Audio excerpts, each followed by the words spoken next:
Breaking news!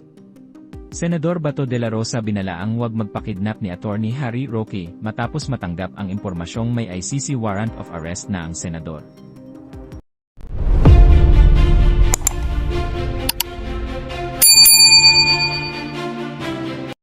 Huwag ka pakikidnap. Ito ang babala ni dating presidential spokesperson Attorney Harry Roque kay Senador Bato de la Rosa, matapos niya umanong matanggap ang impormasyon na may inilabas ng warrant of arrest ang International Criminal Court laban sa senador. Sa kanyang mensahe, mariing iginiit ni Roque na huwag pumayag si Bato na basta na lamang arestuhin at ilabas ng bansa nang hindi dumaraan sa proseso ng Korte ng Pilipinas.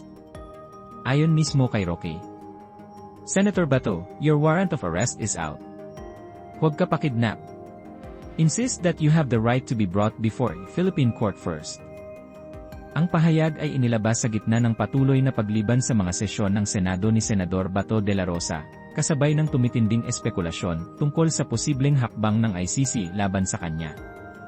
At kung kayo naman ang tatanungin mga kababayan, ano kaya ang inyong reaksyon at komento sa balitang ito? Please comment down below at huwag na rin kalimutang i-like at share ang ating video. Thank you for watching.